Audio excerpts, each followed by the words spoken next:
jamaah. Alhamdulillahirrabbilalamin, kita masih di Islam itu indah, tepuk tangannya dong, Masya Allah. Temanya adalah gara-gara sumpah serapah hidup jadi nggak berkah. Ibu-ibu ngomong masalah pernikahan pada nyamperin aja. Bawaannya mau ijab kabul aja ya Bu ya. Ya Allah. Ustaz Maulana. Ya. Mau ijab kabul aja bawaannya. Enggak, itu contoh. Jangan. Aku setia, virus doang, gak ada yang lain, sumpah. Beneran? Gak usah ditelepon, beneran. Aku cuma mau ngomongin ijab kabul. Oke. Ijab kabul kan kayak sumpah-sumpah juga, itu gimana? Ya. Oke. Mohon penjelasannya, Ustaz. Baik, izin Habib dan Sasam. Satu hal buat kita. Ketahuilah wahai suami. Itu berada dalam satu ikatan. Ikatan pernikahan. Ingat, ada namanya ijab kabul.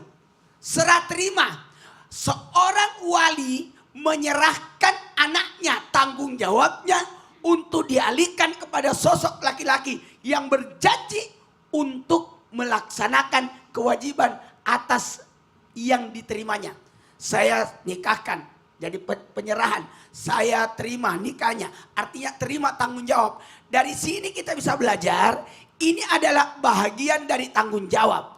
Ketika seorang menerima ijab, jadi kabulnya, ijab kabul itu, maka serah terima itu pun diterima tanggung jawab atas seorang wanita yang dinikahinya.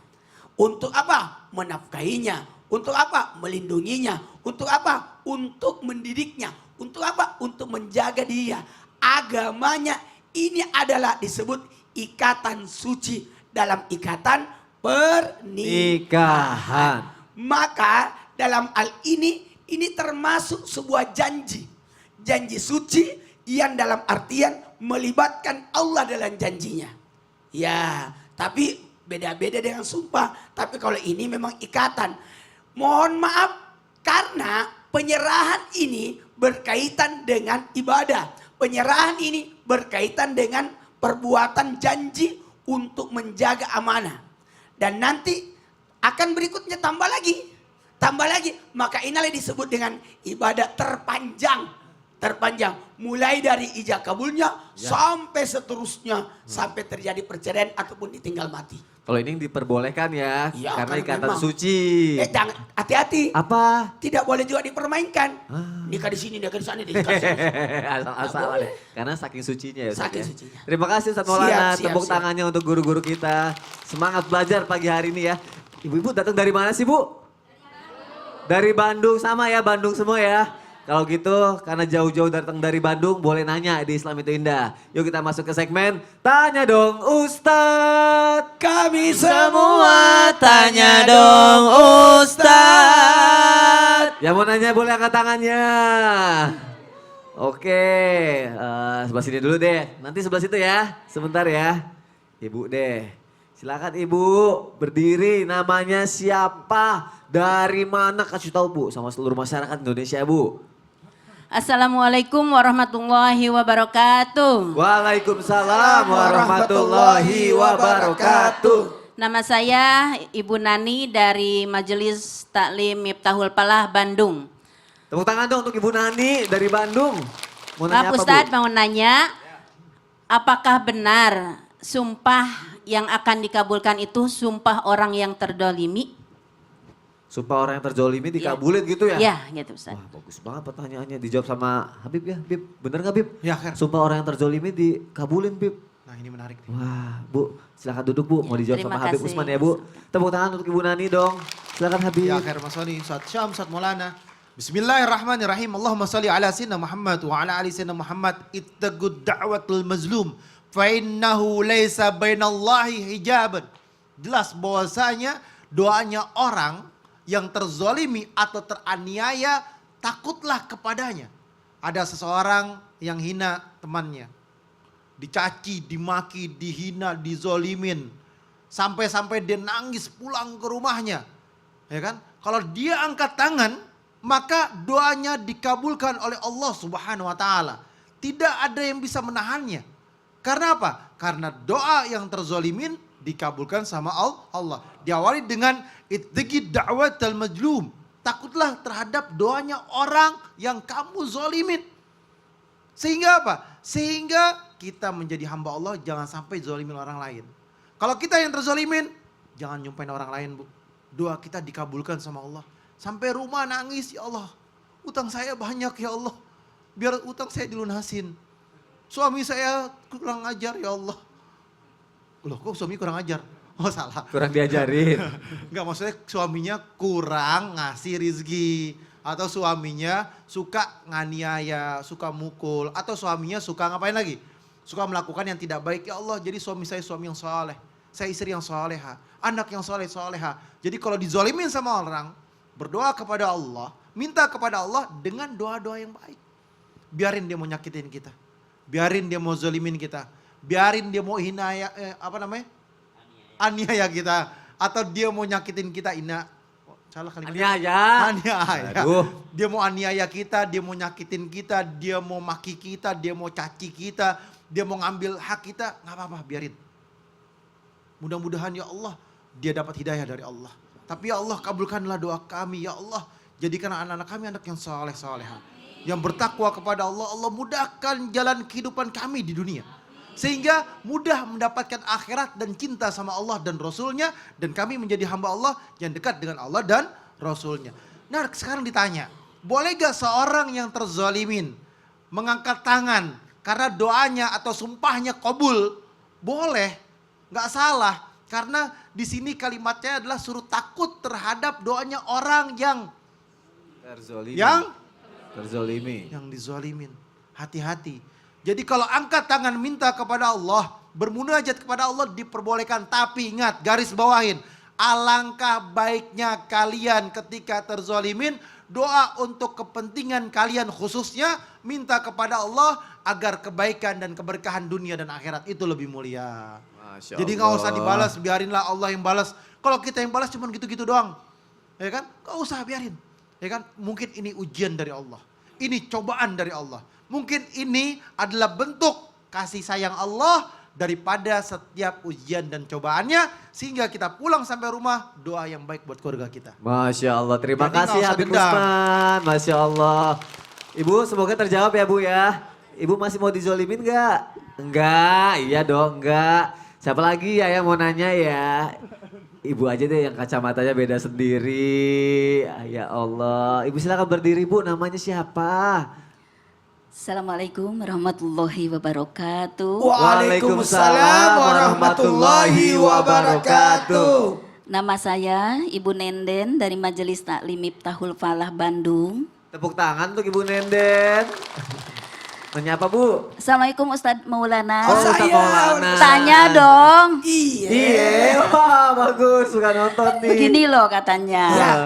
Jangan sekali-kali bahwa bohong itu tidak boleh menghalangi kebaikan. Saya nggak ngerti itu apa maksudnya Pak Ustadz. Tolong dong dijawab. Tuh, terima kasih tepuk tangannya. Sama-sama. Bagus banget nanyanya. Apa sih maksudnya sumpah itu atau bohong nggak boleh menghalangi kebaikan tuh? Sumpah jangan menghalangi kebaikan. Itu maksudnya apa? Aku juga nggak tahu. Mau tahu Ustaz? Izin Habib dan Silakan, Ustaz. Ustaz. Satu hal buat kita. Kepada semua orang. Hati-hati ketika bersumpah. Tidak boleh menggunakan sumpah untuk meninggalkan kebaikan. Seperti mengatakan, saya tidak akan melakukan kebaikan ini. Dan berkaitan dengan perdamaian, bersumpah atas nama Allah. Jikalau ini terjadi, maka sumpah ini bisa dilanggar. Contoh, saya kasih contoh. Wah, saya sumpah tidak akan datang sholat di masjid itu. Saya bersumpah tidak akan menikahkan anakku dengan anakmu. Ya kalau nanti berjodoh. Keturunan saya tidak akan menikah sama keturunanmu. Wah. Nggak bisa, nggak bisa. Jangan menghalangi kebaikan. Pokoknya saya tidak akan bersedekah lagi sama dia. Bikin sakit hati saya. Jengkel kuliah. Tidak akan kujamin lagi sumbangan. Tidak Sabar akan Ustaz, sabar. Itu contoh. Oh contoh, ya. Maka sumpah yang seperti ini boleh dilanggar. Sekali lagi, boleh dilanggar. Gak apa-apa Sos, saya sudah bersumpah loh. Tidak akan menikahkan anakku sama anak keturunannya dia. Boleh nggak dilanggar? Jawabannya boleh. Dan inilah mendapat kafarat dengan bersedekah, yakni membelikan baju 10 orang atau memberi makan 10 orang, atau kalau dia tidak mampu boleh berpuasa 3 hari berturut-turut. Dari sinilah kita bisa belajar hati-hati ketika bersumpah. Meskipun itu sumpah dalam artian menghalangi kebaikan, itu bisa dilanggar. Jadi satu-satunya ini bisa dilanggar ya. Langgar ya. Langgar ya. Ya. Kenapa? Karena menghalangi kebaikan. Oh, Aku gitu. tidak akan menyumbang lagi, berarti bisa dilanggar dengan tetap menyumbang. Hati-hati, jangan menggunakan sumpah untuk menyebabkan diri kita terhalang untuk meraih ridho Allah. Apalagi memutus silaturahmi. Apalagi bentuk kebencian. Sementara Allah mengendaki kita mendapatkan rahmat, kasih sayang Allah. Masya Allah, tepuk tangan untuk Ustaz Maulana. Dan juga yang sudah bertanya, terima kasih Bu, terjawab ya Bu ya. Masya Allah. Nanya lagi ya, nanya lagi. Siapa? Oh ibu, gak ada yang angkat tangan, ibu doang. Yaudah ibu deh. Ibu silakan Bu, boleh berdiri di tempatnya Bu. Namanya siapa? Ayo. Assalamualaikum warahmatullahi wabarakatuh. Waalaikumsalam warahmatullahi wabarakatuh. Saya Ibu Ella dari Mitpahul Palah Bandung. Tanya dong Ustadz, saya mau bertanya sama Ustadz Sam. Oke, Bu, Masya Allah. Dari boleh. mana, Bu? Nanya apa? Ada orang yang bersumpah dia tidak akan naik haji kalau belum membantu saudaranya atau keluarganya yang masih fakir. Nah, itu bagaimana? Saya tidak akan naik haji kalau masih ada tetangga saya yang miskin, gitu kali ya? Iya. Enggak. Orang dia nggak mau sumpah kalau nggak membantu saudaranya yang masih parkir. Berarti lagi parkir mobil gitu loh. Parkir? Tadi kan Parkir itu. Apa? Fakir. Oh, Fakir. Oh, salah, salah. Ya Maaf, maaf, maaf. Allah. Tadi Tahu fakir nggak? Tak apa? Virus mestinya mikir-mikir. Bagus. Jangan dong. Orang dia udah sama saya masih mikir-mikir. Jangan dong. Terus mana yang harus didahulukan? Apakah dia harus melanggar sumpahnya sementara kita tidak tahu kan seseorang itu akan sejahtera terus. Terima kasih. Assalamualaikum warahmatullahi wabarakatuh. Waalaikumsalam. siap. Terima kasih Ibu. Masya Allah. Silakan Ustaz Syam jawab aja deh. Baik, tapi Bapak Usman, Ustaz Maulana, Mas Soni, jamaah di studio, jamaah di rumah, kita buka suratul Baqarah ayat 224. A'udzu billahi minasy syaithanir rajim. Allah. Bismillahirrahmanirrahim.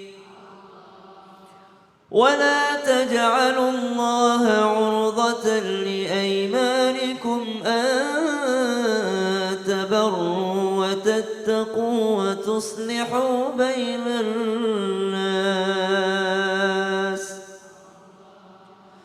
أن تبروا وتتقوا وتصلحوا بين الناس والله سميع عليم.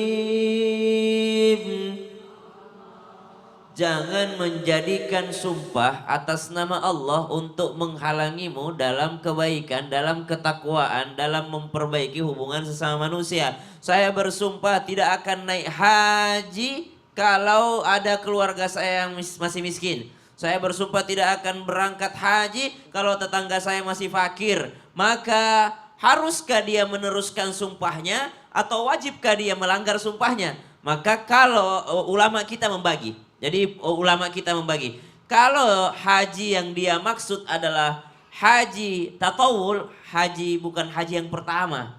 Jadi udah pernah dia naik haji. Jadi dia udah pernah naik haji, haji wajibnya udah. Sekarang nih haji karena dia kelebihan duit aja. Wah. Jadi dia alhamdulillah kelebihan duit, dapat rezeki undangan mulu ke sana. Lalu dia bersumpah seperti itu, maka sunnah untuk dia melanggar sumpahnya. Jadi sunnah untuk dia melanggar sumpahnya dan dia membayar kafarat. Artinya dia melanggar sumpahnya. Oh ya Allah, kenapa saya sumpah gitu kemarinnya? Padahal kan nggak ada orang yang nggak mau ke sana walaupun tiap tahun haji pada pengen ke sana lagi gitu. Akhirnya dia melanggar sumpahnya, dia bayar kafaratnya. Tapi kalau dia haji yang pertama, maka wajib dia melanggar sumpahnya. Tidak boleh bersumpah dengan sesuatu yang Allah wajibkan. naik haji itu tetaplah wajib. Urusan tetangga masih ada yang susah, tetangga masih ada yang miskin, wajib juga kita membantunya. Tapi untuk berangkat haji juga adalah di antara kewajiban di dalam agama Islam. Maka kalau ibu melanggar sumpah tersebut, ketika sudah dilanggar sumpahnya, karena memang wajib dilanggar sumpah itu, wajib dilanggar sumpah yang menghalangi ibu dalam ibadah haji. Mau ibadah haji tapi terlanjur bersumpah, saya tidak akan haji kalau tetangga saya masih miskin. Waduh, gimana dong ini? Wajib dia langgar sumpahnya, wajib juga bayar kafaratnya, tadi sudah jelasin kafaratnya apa, dan tetap juga wajib dia bantu tetangganya semampunya, semampu dia apa yang dia bisa kasih kepada tetangganya. Karena kalau kita lihat ada juga orang memang mentalnya yang miskin, bukan ekonominya yang kurang. Ekonominya sih masih bisa hidup sebenarnya, tapi ya karena kebiasaan aja minta-minta. Wah, kalau kita turutin semua yang begini, Bu, nggak haji-haji orang. Setiap sudah mau berangkat haji ada lagi tetangga minta tolong. Padahal sebenarnya kalau kita hitung-hitung, sebenarnya mah dia mampu, orang tetangga itu tidak mati kalau dia tidak dikasih, subhanallah. Maka seorang apa yang harus dilakukan bagi orang yang sudah terlanjur bersumpah tidak naik haji, maka wajib dia melanggar sumpah tersebut kalau haji baru yang pertama. Tapi kalau haji yang kedua, tiga, empat, maka sunnah dia untuk melanggar sumpah tersebut tanpa meninggalkan membantu daripada tetangga yang sedang kesusahan. Wallahu ta'ala. Masya Allah. a'lam. Terima kasih Ustaz Syam untuk Sama-sama. jawabannya. Tepuk tangan dong. Terima kasih Ibu sudah bertanya ya Bu ya. Nah karena yang di studio udah nanya, sekarang yang di rumah ya aku bacain pertanyaannya nih. Sekarang dari Instagram @susanti97. Kita lihat ya. Habib katanya. Dalam Islam, ini ada di belakang saya ya tulisannya ya. Dalam Islam apa yang terjadi bila orang gemar bersumpah? Apakah amalannya berkurang? Habib Usman. Ya khair. Mohon jawabannya Habib. Siap. Silakan. Afwan Mas Wani, Ustaz Syam, Ustaz Maulana. Bismillahirrahmanirrahim. Allahumma salli ala Sayyidina Muhammad wa ala ali Sayyidina Muhammad. La yu'akhizukumullahu billagwi fi aimanikum. Walakin yu'akhizukum bima aqadtumul aiman. Allah subhanahu wa ta'ala berfirman di dalam Al-Quran. Bahwasanya Allah subhanahu wa ta'ala tidak menghukum kamu disebabkan sumpah-sumpahmu yang tidak bermaksud untuk bersumpah. Jadi kalau ada hamba yang dia cuma bilang kalimat tuh biasa orang Arab, wallah tapi nggak pakai hi. Wallah ada qais kan kayak gitu kan. Atau misalkan kalimatnya wallah bener, ya kan? Tidak bermaksud untuk bersumpah tapi bahasa penekanan. Tapi sebetulnya kalau orang Indonesia udah karena kalimat pakai Allah, apalagi di depannya ada kalimat qasam, wow, atau wallahi tallahi billahi, ini tidak dibenarkan. Karena itu kalimat qasam. Kalimat qasam adalah wow, ta, ba. Wallahi tallahi billahi menjadi kalimat qasam atau kalimat sumpah. Kalau bisa hindarkan, jangan pakai kalimat sumpah. Benar gitu kalimatnya. Tetapi Allah Subhanahu wa taala tidak menghukum hamba tersebut yang dia tidak sengaja. Tapi kalau misalkan dia sengaja, maka kafarat. Ya kan, sumpah tersebut memberi makan 10 orang miskin. Memberi makan 10 orang miskin. Yaitu makanan yang biasa kamu makan. Misalkan berasnya beras 50.000. Jangan kasih makan beras 10.000. Nggak boleh. Jadi biasa yang kamu makan 50.000, kasih 50.000. Terus kasih apa lagi? Berikan kepada mereka keluargamu terdekat yang mereka nggak mampu. Memberi pakaian kepada mereka. Memerdekakan budak. Kalau zaman dulu, kalau mau zaman sekarang tidak ada budak. Nah barang siapa yang nggak sanggup melakukannya karena nggak punya rizki, nggak punya harta dan lain sebagainya, maka boleh berpuasa 3 hari berturut-turut. Yang demikian itu adalah kafarat sumpah yang dilakukan hamba tersebut bila mana sumpahnya dia langgar atau sumpahnya sumpah palsu, dia tobat kepada Allah, minta ampunan kepada Allah, maka bayar kafarat. Maka jagalah sumpahmu. Allah Subhanahu wa taala menerangkan kepadamu hukum-hukumnya agar kamu menjadi hamba Allah yang bersyukur. Karena Allah melihat hambanya nih. Allah yang mengetahui hati kita, sengaja atau nggak sengaja. Kita ini jujur atau nggak jujur. Main sebut nama Allah sembarangan atau enggak. Palsu atau enggak, itu Allah mengetahuinya. Jadi hati kita ini harus hati yang bersih. Jangan sampai kalimat yang kita lakukan ini menggunakan nama Allah, menggadaikan nama Allah, menjual nama Allah untuk kepentingan dunia atau takut kepada makhluknya Allah sehingga kita menjadi hamba Allah yang kufur nikmat. Aduh, nauzubillah min Itu dzalik. yang bahaya. Lagi tuh gemar tuh mah menabung ya. Jangan sumpah. Gemar bersumpah lagi. Ya Iya. Allah, nauzubillah min dzalik. Terima kasih Habib untuk penjelasannya. Tepuk tangan untuk guru-guru kita. Masya Allah, tabarakallah. Siapa lagi ya yang nanya ya? Kita lihat lagi yuk di belakang kita nih. Ada siapa lagi? Hah? Ya Ali Zainal 08. Host kita juga nih. Assalamualaikum. Ustadz, saya mau bersumpah. Semoga kita semua bisa bertemu di surga. Dan semoga istri saya semakin mencintai saya Ustadz. Aminin ya Ustadz Maulana please. Aminin Ustadz. Amin. Lagi si Ali ngapain pakai komen di sini, datang aja langsung nanya sama Ustadz. Lagi pakai ditayangin juga dari Ali, ya Allah. Supaya orang tahu kalau Apa? dia cinta sama istrinya. Oh cie. Ya udah jamaah jangan kemana-mana ya, tetap di Islam itu indah jamaah. Oh jamaah. Alhamdulillah. Bisa aja Ali.